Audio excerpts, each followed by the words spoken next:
우리가 일상생활에서 자주 사용하지 않는 단어이고 예전에는 사람들이 많이 사용했지만 요즘 사람들은 잘 사용하지 않는 그런 단어입니다. 그러나 성경에 나오는 단어 중에서 아주 중요한 단어 중에 하나가 강팍하다 하는 말입니다. 강팍하다. 이 강팍하다는 말이 한자어인데 강이라고 할 때 강자는 우리 강철이라고 할 때 사용되는 굿셀 강자와 팍자는 강팍할 팍 해가지고 강팍이라고 되어 있는 단어인데 그것은 이 강팍하다는 말의 뜻이 성격이 까다롭고 고집이 세다 하는 그런 풀이가 되었습니다. 근데 이게 이 말 뜻이 성격이 까다롭고 그랬는데 아니면 이 강팍하다는 말은 발음 자체도 좀 까다롭습니다.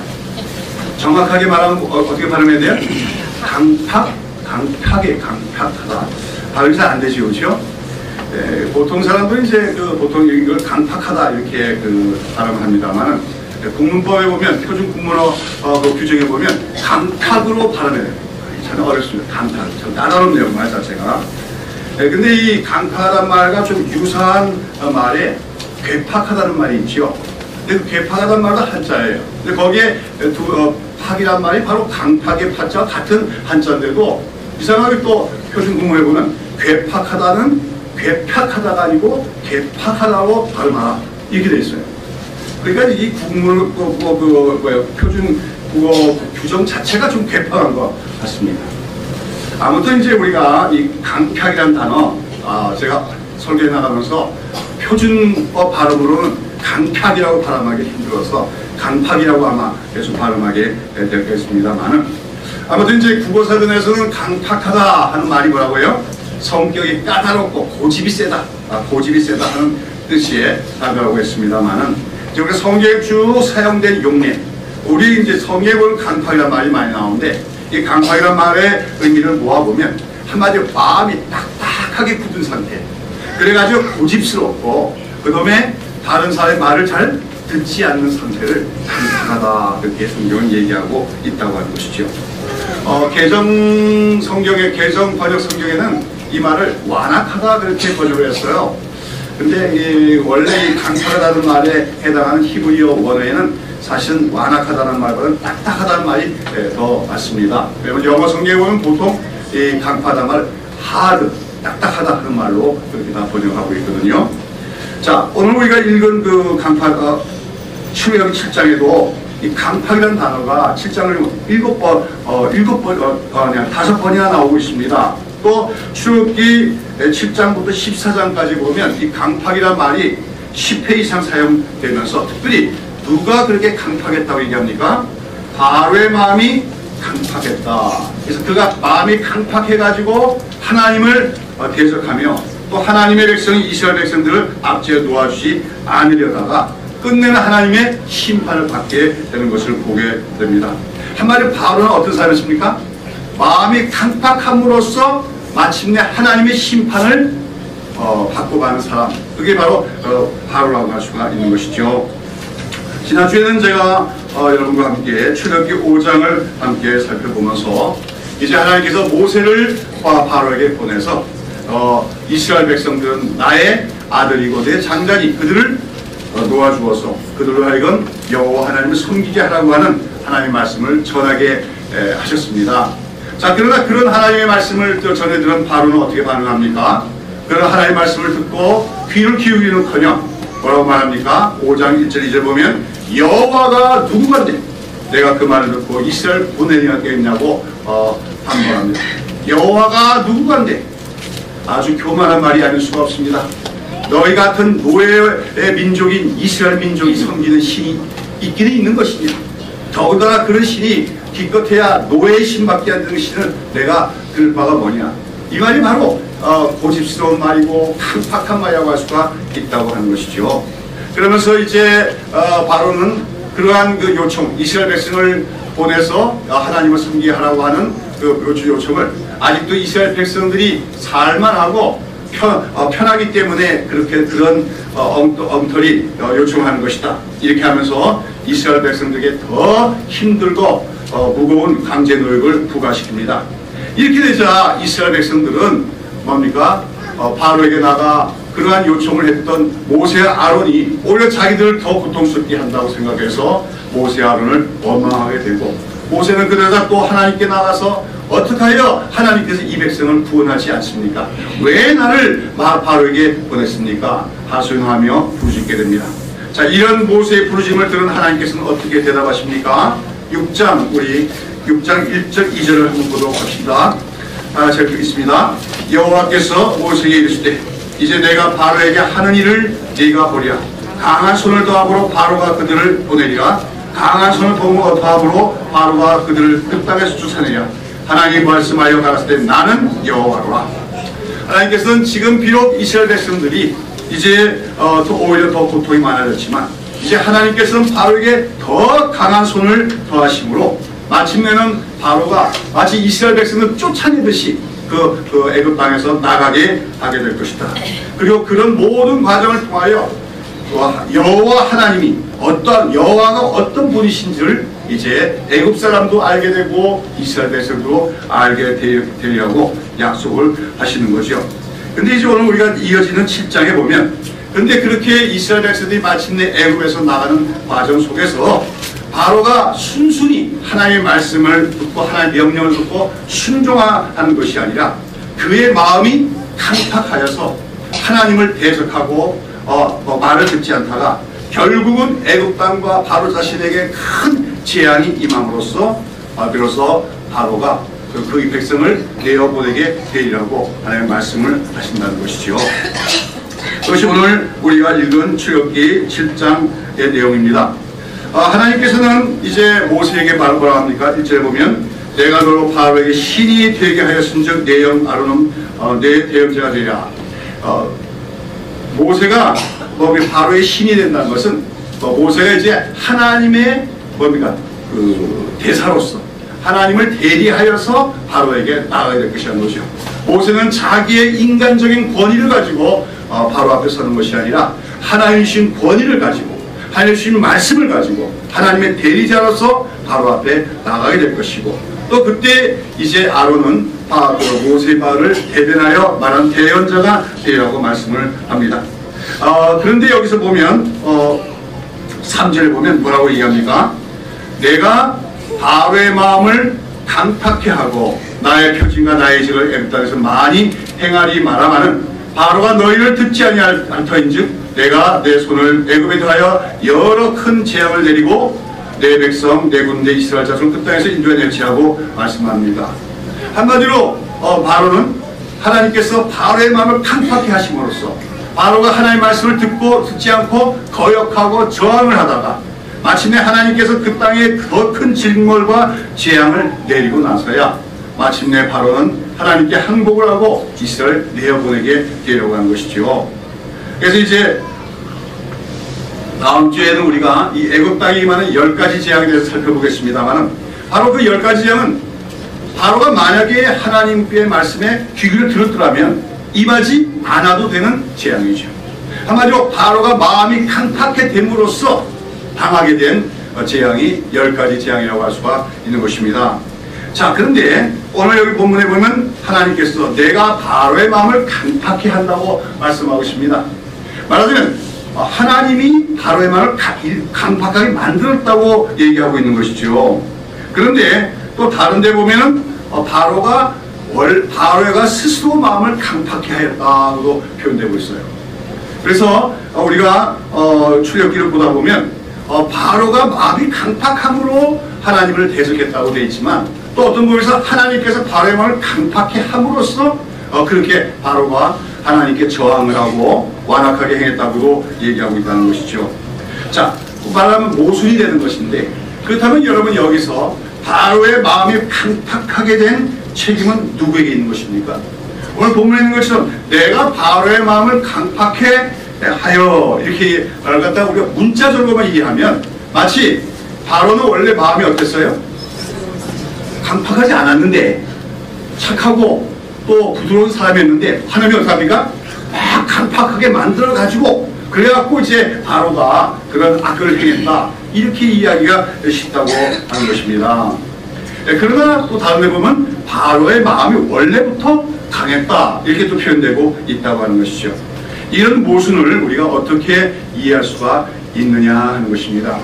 이것이 대단히 중요한 것입니다. 이 모순을 이해하는 것이 여기에 대한 이 바로의 강팍한 마음에 대한 설명, 그 해석이 바로 신약 성경의 로마서에서 나오는 것을 우리가 볼 수가 있습니다.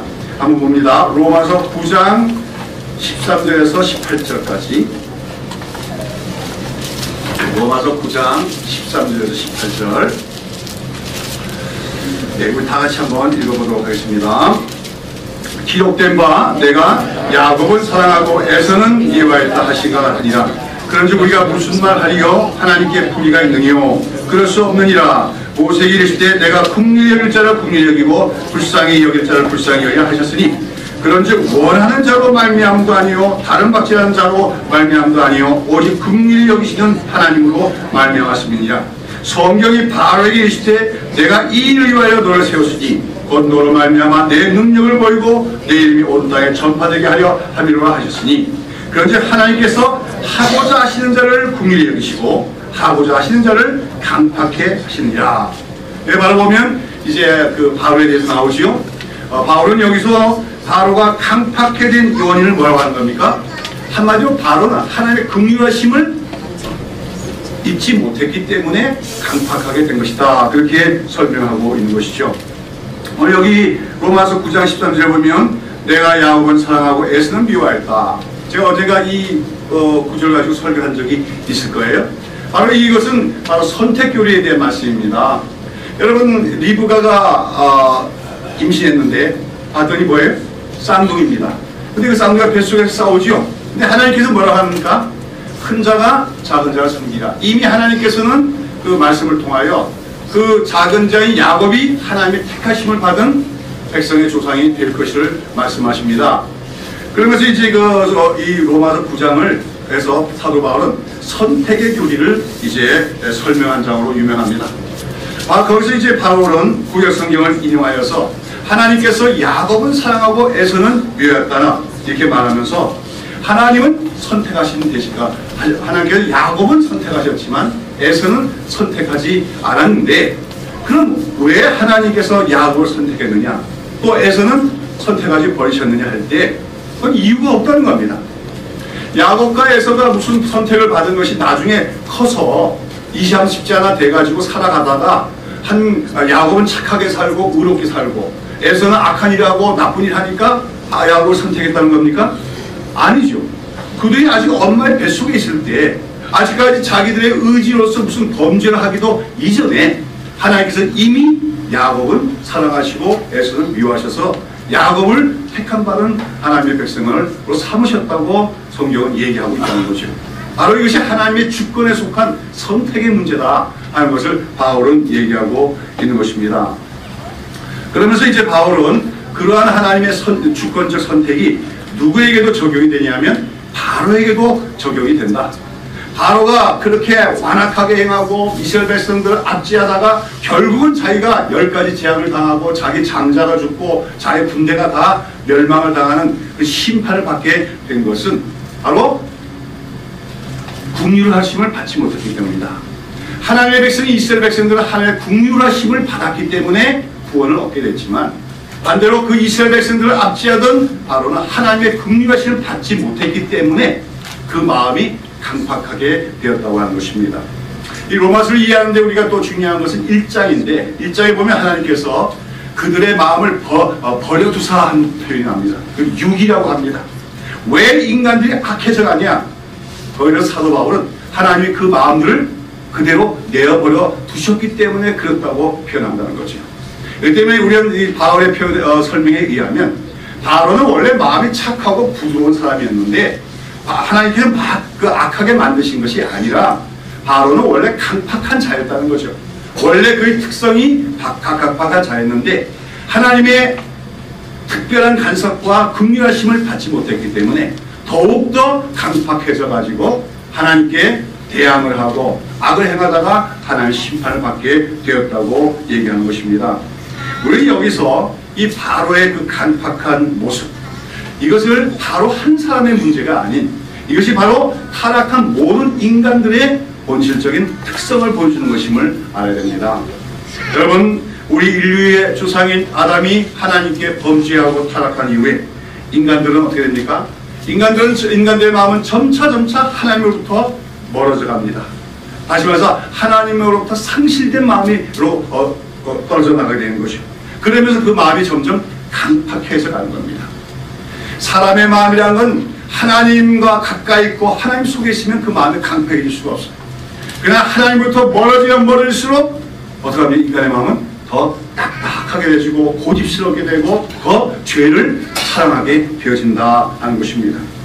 그런 가운데 하나님께서는 한때 그렇게 강팍하게 된, 그래서 온 땅이 강포하게 된 이 세상을 하나님께서 홍수로 심판하기도 했지만, 그러나 그 홍수로서는 인간세계를 새롭게 하실 수 없음을 아시고 그 다음에 어떡합니까?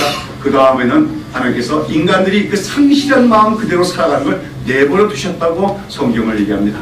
그러나 그런 가운데서 하나님께서 어떤 사람들에게 특별히 긍휼하심을 베푸시는 것입니다. 바로 그 긍휼하심을 입은 사람들이 누굽니까? 아브라함이요, 이삭이요, 야곱이라고 하는 것이죠. 아브라함과 이삭과 야곱, 그들은 그들이 다른 어떤 사람들과 별도로 태어날 때부터 착하고 의로운 사람들이 아니었습니다. 그들도 역시 타락한 죄성을 갖고 있는 사람들이고, 또 그들 안에도 역시 강팍함의 그런 특성이 있는 사람들이었습니다. 그러나 그들은 하나님의 선택을 받았습니다. 그리고 하나님의 긍휼하심을 입었을 때 그들은 더욱더 그 마음이 강팍해짐을 면할 수가 있었고, 하나님의 백성답게 변화되어 가면서 언약의 조상들이 될 수가 있었다고 하는 것입니다. 사랑하는 여러분, 오늘도 우리가 구원을 받았다고 얘기합니다만, 우리가 구원을 받았다고 하는 것은 달리 말하면 우리가 하나님의 긍휼하심을 입은 것임을 기억을 해야 될 줄로 믿습니다. 그리고 더불어서 우리가 하나님의 긍휼하심을 입은 자라면 우리는 본질적으로 우리의 마음이 어떻게 돼야 돼요? 강팍함을 벗어난 사람이 될 수가 있어야 된다고 하는 것입니다. 그런데 오늘 우리가 본문에 보면 바로가 자기 마음이 강팍하였다는 표현과 더불어 하나님께서 그의 마음을 강팍해 하셨다고 하는 말은 바로의 마음을 하나님이 그대로 내버려 두셨다는 것이죠. 강팍한 그대로 내버려 두셨기 때문에 그가 더 강팍하게 행했다고 한다고 하는 것입니다. 여러분, 사람이 강팍한 상태에 있게 되면 어떻게 될까요? 강팍한 인간들은 하나님의 말씀을, 하나님을 먼저 인정하지 않으려고 합니다. 바로가 뭘 했으냐? 모세에게 하나님 여호와의 말씀에 이스라엘 백성을 내보내라 하니까 여호와가 누구간데 그럽니다. 오늘도 강팍한 인간들은 그렇게 말합니다. 하나님이 어디 있느냐? 하나님이 도대체 누구냐? 예수가 도대체 누구냐? 강팍한 인간들의 반응입니다. 그들은 또 하나님의 말씀을 들을 때 진리의 말씀이구나, 이 말씀을 들어야 우리가 살겠구나 생각하지 않습니다. 어디 그 따위 인간의 앞뒤도 안 맞는 얘기가 있느냐? 그렇죠? 어디 그런 하나님의 말씀이 있느냐? 오히려 거역하는 것이 강팍한 인간들의 특징이라는 것이죠.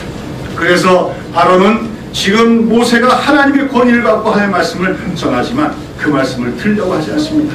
그래서 오히려 더 완악하게 되어서 이스라엘 백성들 더 강제적으로 더 무거운 노동을 시키며 고통을 가중시키고 있었습니다. 그래서 이제 마침내 애굽에는 10가지의 재앙이 시행되게 되는 것이죠. 그런데 그 10가지 재앙은 어떻게 보면 하나님께서 그 바로가 보고 뉘우칠 수 있도록 깨달을 수 있도록 주시는 그에게 기회였다고 하는 것입니다. 그러나 바로는 그런 하나님의 권능을 목격하면서도 끝끝내 돌이키질 않습니다. 그 마음을 강팍해 하여서 하나님을 대적해 나갑니다. 그러나 마침내는 10번째 재앙에서 자기의 장자와를 포함한 애굽의 모든 장자들이 죽임을 받고 나서야 그제서야 항복을 하고 이스라엘 백성들을 애굽 땅에서 나아가게 합니다. 그러나 그걸로 끝나는 게 아니에요.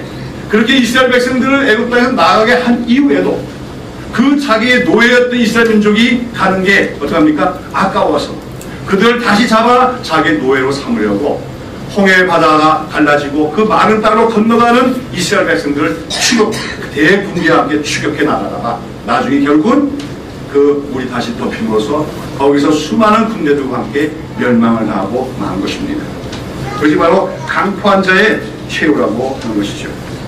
이처럼 그 강팍한 마음 때문에 스스로 자멸에 이르고 마르는 많은 그 바로의 모습은 오늘도 하나님의 권능과 말씀을 볼수록 그 앞에서 참 회개하고 돌이키는 것이 아니라 오히려 하나님의 말씀과 권능을 볼수록 더 강팍하게 행하는 그런 오늘날 인류의 모습을 예표하는 것이라고 할 수가 있다고 하는 것입니다.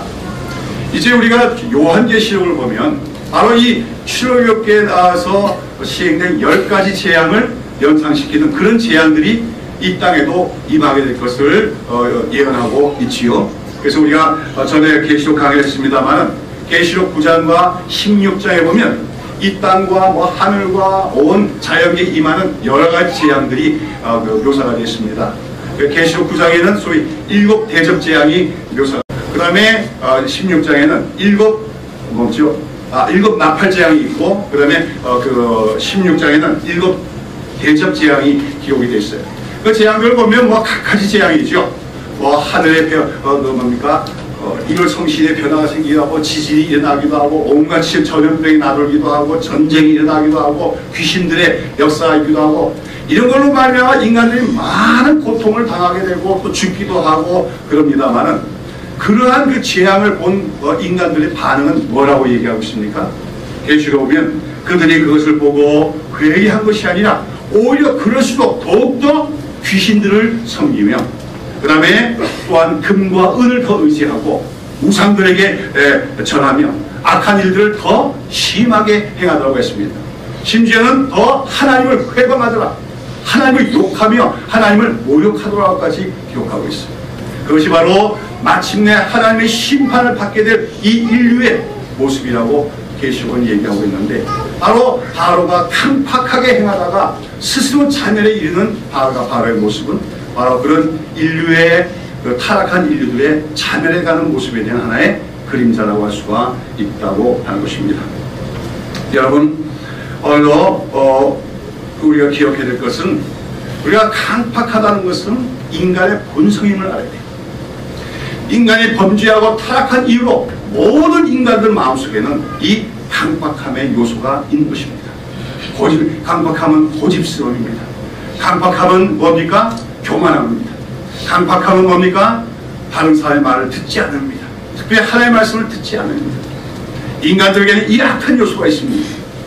그런데 우리도 하나님의 긍휼하심을 잊지 않으면 이 강팍한 마음으로 살아갈 수밖에 없는 존재였다는 것이죠. 그러나 우리는 하나님의 은혜로서 그 하나님의 긍휼하심을 이어받기에 그 강팍함을 면하고 오늘 하나님의 말씀 들을 때 그렇습니다, 이 말씀이 진리입니다, 오직 예수 그리스도만이 우리의 구원이 되십니다, 그 복음을 듣고 믿었게 되었음을 우리는 기억하는 우리가 되어야 될 줄로 믿습니다. 하나님은 긍휼히 여기실 자를 긍휼히 여기시고 강팍히 할 자를 강팍히 하신다. 하나님의 그 주권적 선택 안에서 우리는 긍휼하심을 입고 구원받은 것을 기억할 때마다 특별히 우리는 그러한 하나님의 구원의 섭리 속에서 겸손하며 감사할 수 있는 우리가 되어야 됩니다. 동시에 우리가 이미 구원을 받았다고 하지만 아직도 나의 안에 이 강팍이라고 하는 특성이 남아 있어서 이것이 자칫 잘못하면 우리를 패망에 이르게 하는 걸로 발전해 나갈 수 있는 가능성에 대해서도 우리가 늘 경계할 수가 있어야 한다는 것입니다. 우리 함께 히브리서 성경을 한번 찾아보도록 합니다. 히브리서 3장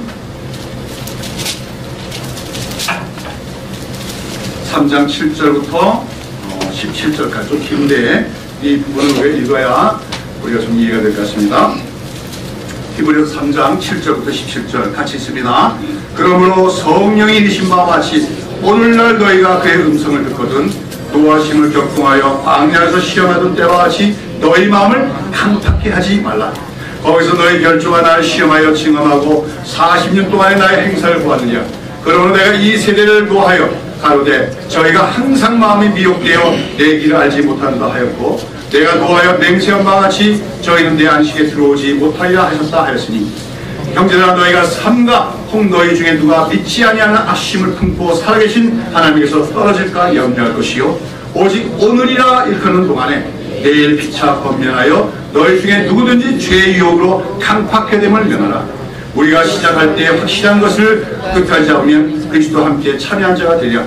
성경이 이르렀을 때 오늘날 너희가 그의 음성을 듣거든 노하심을 격동한 때와 같이 너희 마음을 강팍해 하지 말라 하였으니 듣고 경박하는 자가 누구뇨? 모세를 쫓아 애굽에서 나온 모든 이가 아니뇨? 또 하나님이 40년 동안에 누구에게 노하셨느뇨? 범죄하여 그 지체가 광야에 엎드린 자이가 아니냐. 여기서 히브리서 기자는 구약 시대에 출애굽한 이스라엘 백성들이 어떻게 됐다고요? 광야에서 그 마음이 강팍해 됨으로써 그들이 가나안 땅에 들어가지 못하고 광야에서 다 멸절되고 말았음을 얘기하고 있습니다. 하나의 역설이죠. 아이러니입니다. 강팍한 바로의 손길에서 구원을 받은 이스라엘 백성들이 오히려 자기들도 광야에서 강팍해 됨으로써 어떻게 했습니까? 하나님의 말씀을 거역하고 악심을 품고 행하다가 결국은 광야에서 다 멸절되고 말았다. 이것을 오늘 경계로 삼으라고 히브리 기자는 얘기합니다. 여기서 오늘날 너희가 그 음성을 듣거든. 오늘날 오늘 우리가 예수를 믿고 살아가는 오늘날 시간 매일매일마다 항상 우리가 혹시 강팍해지지 않는 것이 아닌가 우리 자신을 돌아볼 수 있어야 된다고 얘기하고 있는 것입니다. 박영동 교수가 쓴 글에 그 예정교리, 대단히 위험한 교리 그런 글이 있더라고요. 예정교리, 또 선택교리 이런 것들이 소위 칼빈주의 신학의 핵심적인 교리입니다만 이게 어떻게 보면 굉장히 위험한 교리가 될 수 있다. 그런 설명이에요. 왜 그렇습니까? 소위 예정교리 있는 거예요. 하나님이 나를 만세전부터 아시고 선택해서 구원하셨다. 그러므로 이제 구원은 내가 받아놓은 거니까 이제 내가 아무렇게 살아도 된다. 이런 생각을 하게끔 만들 수 있는 위험성이 있는 교리가 예정교리라고 하는 것입니다. 이런 이거 소위 하이퍼 칼빈이즘이라고 하는데 이런 예정교리가 잘못 적용된 그런 기독교 집단이 바로 구원파와 같은 이단이라는 것입니다. 그들은 말합니다. 한 번 구원받고 한 번 회개하면 더 이상 회개할 필요가 없다고 말합니다. 그리고 한 번 구원받으면 취소될 수가 없다고 얘기합니다. 죄를 지어도 취소될 수가 없다고 얘기합니다. 그 열매가 무엇입니까? 바로 이번 세월호 사건 속에서 마침내 그 교주가 어떻게 종말을 맞이하는 우리가 똑똑히 보지 않습니까? 비윤리적인 일을 막 행합니다. 악한 일을 막 하고도 도무지 양심의 가책을 받지 않습니다. 이게 바로 강팍해 된 결과임을 우리는 알아야 됩니다. 여러분, 하나님을 믿는다고 하는 사람들이 강팍하게 될 수 있음을 알아야 돼요. 왜요? 오늘 히브리서 기자가 얘기하는 오늘날 너희가 그의 음성을 듣거든 어떻게 합니까? 경계하고 또 스스로를 돌아보고 또 늘 회개함으로써 어떻게 해요? 강팍함을 면하라고 얘기하고 있다는 것입니다. 그러나 구원파 같은 이들은 돌아보지 않습니다. 우리는 구원받았네. 이제 구원 완성됐네. 그러면서 자신의 삶을 돌아보지 않습니다. 결국은 망하는 길로 갈 수밖에 없는 것입니다. 초대교회도 이런 사람들이 많았다고 하는 것입니다. 여러분, 이스라엘 백성들이 그 강팍한 바로의 손길에서 해방되어 나시면서 그들 스스로가 강팍하게 되어서 멸망당한 것, 그것은 오늘 신약 시대를 살아가는 우리 성도들에게 하나의 거울이 됨을 기억하라고 얘기하고 있습니다. 오늘 우리가 예수를 믿고, 여러분 중에는 예수 믿은 지 5년이 된 사람, 10년 된 사람이 있을 거예요. 20년 된 것도 있을 거예요. 스스로 늘 자기를 살펴봐야 됩니다. 나는 지금 날이 갈수록 더 강팍하게 가고 있는가? 아니면 강팍함의 반대로 가고 있는가? 강팍함이 뭡니까? 고집스러움, 마음이 딱딱함, 특별히 하나님의 말씀을 듣고도 거부함, 이런 것들이 강팍함이라면 강팍함의 반대는 뭘까요? 부드러운 마음입니다. 열린 마음입니다. 겸손한 마음입니다. 날마다 하나님의 은혜를 구하는 겸비한 마음이 바로 강팍하지 않은 마음인 것입니다. 오늘 우리는 강팍함과 강팍하지 않은 그 사이에 있을 거예요. 그 속에서 여러분은 어떠한 상태에 있는 것입니까? 저는 오히려 목회를 하면서 교회 안에서 강팍하게 된 사람들을 너무나 많이 봤습니다. 그것도 교회의 장로라고 하는 중직자들 가운데서 강팍한 사람들을 너무 많이 봅니다. 아마도 그들이 젊었을 때는 아마 믿음이 좋았을 거예요. 잘 섬겼고 겸손했을 것입니다. 근데 언젠가부터 교회 내에서 고집을 부립니다. 하나님의 말씀이 원리도 아니고 가지고 고집을 부립니다. 다른 사람하고 다투기를 좋아합니다. 다른 사람을 비방합니다. 거짓을 말합니다. 그리고 또 말씀을 통하여 잘못된 것을 지적하고 책망하면 깨닫고 회개하기보다도 더 대듭니다. 강팍하게 된 것입니다. 그 결말은 무엇입니까? 패망밖에 없다는 것을 기억해야 돼요. 한번 구원받아서 구원은 잊어버리지 않는 것이라고? 물론 그렇습니다. 그러나 그가 받았던 구원은 진정한 구원이 아닐 수가 있다고 하는 것이죠. 오늘 우리가 강팍함을 면하기 위해서는 날마다 하나님의 말씀을 겸손히 귀 기울여 듣는 성도들이 되어야 됩니다. 그리고 나 자신을 늘 살펴봐야 돼요. 내가 지금 혹시라도 내 마음이 딱딱하게 되고 있지 않는가? 내 마음이 혹시라도 고집스럽게 되고 있지 않는가? 하나님의 말씀을 들어도 감동도 없고 깨달음도 없는 상태로 가고 있지 않는가? 자신을 돌아보지 않다가는 아차하는 순간에 우리는 우리 마음이 딱딱해지며 고집스러워지며 강팍하게 됨으로써 마침내는 돌이킬 수가 없어요. 우리가 살아가다가 예수 믿다가 때때로 우리 마음이 강팍하게 될 때가 있습니다. 그러나 그런 가운데서도 하나님의 긍휼과 심을 다시 입으면 어떻게 될까요? 거기서 우리가 돌이킬 수가 있어요. 회개할 수가 있어요. 그러나 이 강팍함이 너무 지나치게 되면 돌이킬 수가 없습니다. 회개하려고 해도 회개할 수가 없습니다. 망하고 마는 것입니다. 영원한 멸망에 가는 것입니다. 우리가 특별히 우리가 이 강팍함을 면하기 위해서는 늘 성령의 은혜를 받아야 될 줄로 믿습니다. 여러분, 우리가 이 이스라엘 백성들이 광야에서도 강팍함으로써 애굽에서 나온 세대들이 다 광야에서 엎어져 죽고 말았지만 그 다음에 이제 가나안 땅에 들어간 이후로도 이스라엘 백성들은 결국은 하나님 백성답게 살지 못하고 우상 숭배를 하며 온갖 죄악을 저지르다가 마침내 패망하고 맙니다. 바벨론에 의해서 이스라엘은 완전히 멸망을 하고 맙니다만은 그 이스라엘 역사가 우리에게 말해주는 것은 결국 이스라엘 백성들이 강팍한 마음을 갖고 살았기 때문에 그렇다는 것을 보여주고 있습니다. 그런 가운데 여러 선지자들이 왜 이스라엘 백성들이 그렇게 멸망당할 수밖에 없었는가를 설명하고 있는데 그 중에서 특별히 오늘 제가 말씀드린 이 강팍하다는 단어, 이 단어가 가장 많이 나오고 있는 예언서가 예레미야서입니다. 한마디로 예레미야는 왜 이스라엘 백성들이 그렇게 우상 숭배를 하고 하나님의 뜻을 거스리다가 멸망을 당하고 마냐? 바로 그들의 마음이 할례받지 못했기 때문입니다. 강팍하기 때문이라고 얘기합니다. 이 강팍이라고 하는 단어와 연결된 여러 가지 비슷한 단어가 있는데 그것이 목이 곧다는 표현이에요. 모세는 이스라엘 백성은 너희는 목이 곧은 백성이라고 합니다. 또 다른 말로는 마음의 할례를 받지 못했다 얘기를 합니다. 육체적으로 할례를 받았지만 마음의 할례 받지 못한 상태, 이것이 시간이 가면 어떻게 됩니까? 강팍한 상태가 되어진다는 것이죠. 그러면서 예레미야는 이제 옛 언약인 율법으로는 하나님 백성이 하나님 백성 될 수도 없고 참된 구원도 있을 수가 없다. 그러면서 새로운 언약이 필요함을 얘기합니다. 그것이 바로 새 언약인 것이죠.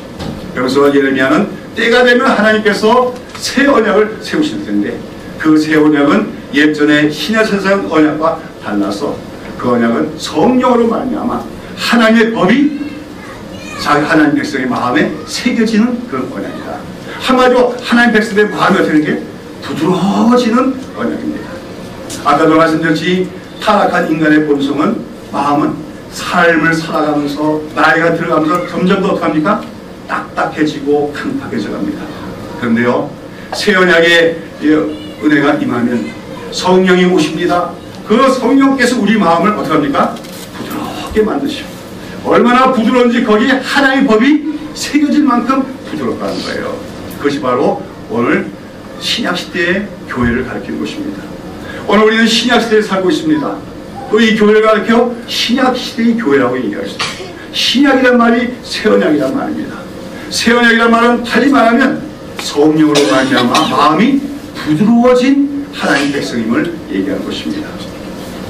그러나 제가 보기에는 수많은 교회들이 시대적으로는 신약교회이지만 교회의 특징과 모습은 신약교회가 한인교회를 많이 봅니다. 구약교회를 많이 닮았어요. 믿는다고 하는 자들의 마음이 강팍한 자가 많습니다. 요즘에는 우리 한국에서 내노라 이름이 났던 목사들이 분명한 잘못이 드러나고 사회적으로도 지탄을 받으면서도 내가 뭐 잘못했냐, 다 그런 거 아니냐, 강변하는 모습 봅니다. 강팍한 것입니다. 거기서 어디까지 가겠습니까? 멸망밖에는 없습니다. 자, 여러분, 남의 얘기라고 생각하지 마시고 내가 강팍한 자가 될 수 있다는 사실을 기억하는 우리가 되야 될 줄로 믿습니다. 아까도 히브리서라고 말씀하면 오늘날이라고 부르는 동안에 했습니다. 오늘이라고 하는 동안에 우리는 강팍하되지 않도록 늘 스스로 경계해야 됩니다. 그러기 위해서는 무엇보다도 하나님의 말씀을 겸손하게 듣기를 힘써야 됩니다. 말씀이 점점 재미없어집니까? 말씀 듣는 시간이 점점 없어집니까? 굉장히 위험한 겁니다. 하나님의 말씀만이 우리의 영과 혼을 쪼개면서 우리 마음을 부드럽게 만들어갈 수 있어요. 옥토바토로 만들어갈 수 있어요. 예전에 아무리 은혜를 받았더라도 하나님의 말씀을 귀 기울여 듣지 않고 계속해서 말씀으로 깨달음이 없고 그러면은 우리 마음이 옥토밭이 아니라 돌짝밭으로 변해나갈 수 있습니다. 답답하게 될 수 있습니다. 나중에는 어떤 말씀을 들어도 우리가 되지 않습니다. 말씀과 내가 삶이 괴리 되고 맙니다. 화석화된 신앙이 되고 맙니다. 다음으로 우리는 말씀을 늘 들을 뿐만 아니라 서로 모여서 격려해야 됩니다. 아까도 히브리서 기자는 특별히 서로 격려하면서 강팍함을 면하자고 얘기합니다. 왜 모여야 됩니까? 우리가 서로 이 격려한다는 말이 영어 성경에 보면 스터러브로 되어 있기도 한데 쉽게 말해서 격려한다는 말은 저는 그렇게 표현해요. 꼬집어주는 거라고 얘기할 수 있어요. 우리는 이 세상에 속해 살아가고 있어요. 일주일 동안 세상 사람들과 어울려 살다 보니까 우리의 마음, 우리의 삶의 방식이 세상 사람과 비슷해질 때가 너무나 많습니다. 그때 우리는 함께 모여야 돼요. 그리고 서로 지적해 줘야 돼요. 우리가 이렇게 살아서는 안 되지 않느냐, 우리가 하나님의 백성인데 이렇게 돼서는 되겠느냐, 서로 권고도 하고 책망해 주기도 하고 또 지적을 받기도 하고 서로 꼬집어 줘야 된다는 겁니다. 그렇게 모이지 않으면 특별히 여러분 오늘 우리 시대가 이 사회가 정말 강팍한 시대와 강팍한 사회가 되고 있지 않습니까? 사람이 어떻게 자기와 함께 동거하던 사람을 죽여서 그걸 살점을 다 버려내고 장기를 다 분해해가지고 그렇게 유기할 수 있습니까? 이게 사람들 사는 모습입니다. 예전 같으면 상상치도 못한 일이에요. 불과 30, 40년 전에 이런 일이 있을 수가 없는 일입니다. 제가 어렸을 때 기억에 그 당시에 두영이라는 어린아이 하나가 유괴되어갖고 없어졌는데 그것 때문에 온 나라가 떠들썩했어요. 어린아이가 유괴돼서 사라졌다고 해서 온 나라가 들썩거리고 눈물을 흘리며 영화까지 만드는 시대가 있었어요. 어느 날 그런 얘기 듣고 늘 놀라지도 않습니다. 더군다나 그런 끔찍한 살인사건이 일어나고 있습니다. 교회에서도 분쟁과 다툼이 끊이지 않습니다. 왜 그렇습니까? 우리가 사는 시대가 악하기 때문입니다. 강팍한 사회가 됐습니다. 강팍한 시대가 됐습니다. 여러분, 딱딱한 것과 자꾸만 우리도 어울리다 보면 우리도 딱딱하게 돼요. 그것을 면해야 돼요. 그러기 위해서 우리는 말씀에 겸손히 기울인 자가 되어야 될 것이고, 그 다음에 특별히 모여서 서로 격려하고 서로 권고하는 우리 믿음의 생활이 있어야 됩니다. 그 다음에 또 중요한 것이 무엇입니까? 아까 얘기했지만 새 언약은 한마디로 성령으로 말미암아 마음이 부드럽게 되는 것이라고 얘기했습니다. 그리고 특별히 아까 얘기했죠. 바울은 왜 바로가 강팍하냐? 하나님이 긍휼히 여기실 자를 긍휼히 여기고 강팍한 자는 강팍한 대로 내버려 두신다고 했습니다. 하나님의 긍휼하심을 입지 않으면 강팍하게 되는 것입니다. 성령의 은혜로 하나님의 긍휼하심을 입을 때만이 우리는 자꾸만 강팍해지는 우리 성품이 되돌이켜서 부드러워지며 하나님의 말씀을 듣게 되는 줄로 믿습니다. 여러분, 이 강팍하다는 말은 여러 가지 표현을 가지고 고집스럽다, 마음이 딱딱하다, 특별히 마음이 닫혀있는 상태를 얘기합니다. 말을 해도 듣지 않는 걸 얘기하는 거예요. 고집스러운 걸 얘기하는 거예요. 요즘 말하면 소통이 안 되는 걸 얘기하는 겁니다. 우리 하나님은 끊임없이 말씀하시는 분이에요. 이런 사건 저런 사건 인생의 여러 가지 일들과 또는 인간관계와 특별히 교회에서는 말씀을 통하여서 우리에게 말씀하신 분이 하나님입니다. 그런데 마음이 굳어져 버리면 마음이 닫혀지게 됩니다. 하나님의 음성을 듣지 못하게 됩니다. 또 다른 사람들을 통해서 주시는 하나님의 말씀도 듣지 못하게 되고 모든 걸 아전인수격으로 생각하며 거짓말 세우다가 결국은 어떡합니까? 비참하게 끝날 수밖에 없지요. 구약시대에 사울왕 같은 사람이 그런 사람 아닙니까? 그도 처음에는 참 착한 사람이었고 효도할 줄 아는 사람이었고 겸손한 사람이었습니다. 그러나 이스라엘 왕이 되고 점차 모든 게 잘 돼가니까 교만해지기 시작합니다. 시기심이 생깁니다. 그래서 결국은 자기보다 의로운 다윗을 죽이려고 하다가 자기 자신이 비참하게 일생을 끝내고 마는 것입니다. 그 사울을 우리는 하나님에 대해서 다친 자라고 얘기할 수 있어요. 강팍한 자는 하나님에 대해서 다친 자입니다. 반면에 참된 믿음의 사람은 하나님께 대해서 열려있는 사람이에요. 말씀에 대해서 열려있는 사람이고 특별히 우리가 교회에서 하나님이 주시는 그 설교의 말씀과 또 형제들의 교제를 통하여서 들려오는 하나님의 음성에 대해서 열려있는 사람이 참된 신앙의 사람, 새 언약의 백성이라고 할 수 있는 줄로 믿습니다. 기독교인들이 형식적인 기독교인은 많지만 제가 볼 때는 많은 기독교인들이 끝내는 강팍함으로 인생을 마치고 결국은 참된 구원을 받지 못한 경우가 많으리라고 생각합니다. 오늘 여러분 어떻습니까? 여러분은 혹시 강팍함으로 구원에 이르지 못할 것이란 위기감을 생각되지 않습니까? 안심하십시오. 내가 강팍하게 되는 것이 아닌가. 늘 그런 염려하며 자기를 돌아보는 사람이 있다면 그 사람은 강팍하지 않은 사람이 분명합니다. 강팍한 사람은 절대로 자기가 강팍하다고 생각하지 않아요. 내가 옳다고 생각합니다. 내가 바르다고 생각합니다. 그러니까 고집을 부리는 겁니다. 자녀분, 이제 오늘 말씀을 마치면서 이와 비슷한 말씀으로 우리가 빌립보서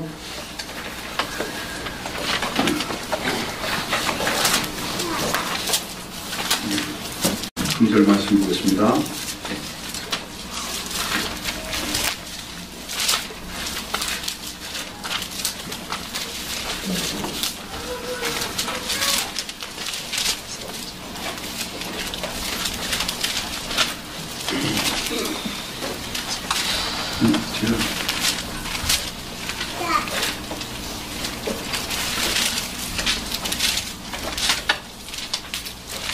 네, 빌립보 2장 12절 말씀을 다 같이 한번 읽어보도록 합시다. 시작. 그러므로 나의 사랑하는 자들아, 너희가 나 있을 때뿐만 아니라 더 지금 나 없을 때에도 항상 복종하여 두렵고 떨림으로 너희 구원을 이루라 했습니다. 너희 구원은 어떻게 하라고요? 이루라고 했습니다. 구원은 얻은 것이 아니에요. 구원은 이루어 나가야 된다고 얘기하고 있습니다. 이것은 무슨 말이냐면 한 번 얻었던 구원을 잃을 수도 있다 하는 그걸 강조한 것이 아니라 진정으로 구원을 받은 사람은 날마다 또한 구원을 이루어가는 삶을 살 때만이 그가 받은 구원이 참된 구원임을 얘기하고 있는 것입니다. 그런데 그 구원을 이루어가는 과정의 기본적인 마음의 상태가 어떤 거라고요? 두렵고 떨림이라고 했습니다. 무슨 말입니까? 아, 나는 이제 구원받았으니 안심이야, 다 됐어. 그것보다는 오히려 내가 오늘도 내 마음이 온전치 못하고 내 마음이 강팍하게 될까 스스로 돌아보면서 늘 겸손하며 하나님 은혜를 주십시오. 하나님의 긍휼하심을 주십시오. 하나님이 긍휼함을 주시지 않으면 나도 바로처럼, 나도 사울왕처럼, 나도 구약의 이스라엘 백성들처럼 강팍함을 면할 수가 없는 줄 아오니 오늘도 하나님의 은혜를 주시기 바랍니다.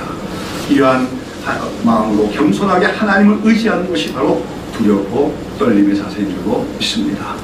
자, 여러분, 우리 모든 우리 새벽의식교회 성도들은 강팍함이 없는 성도가 될 수 있기를 축원합니다. 제가 여러 교회를 목회했기 때문에 교회를 목회하다 보면 교회마다 분위기가 있어요. 특별히 강팍한 날에서 어떤 교회는 강팍한 교회가 있습니다. 우리 새벽의식교회는 그렇지 않은 교회라 참 감사해요. 그러나 더욱더 우리가 부드러운 마음, 강팍지 않만은 되기 위해서 말씀을 들으며 서로 격려하며 특별히 성령의 은혜를 간구하며 긍휼하심을 입기를 힘써가는 우리 모든 성도들이 될 수 있기를 예수님의 이름으로 축원합니다. 기도하겠습니다.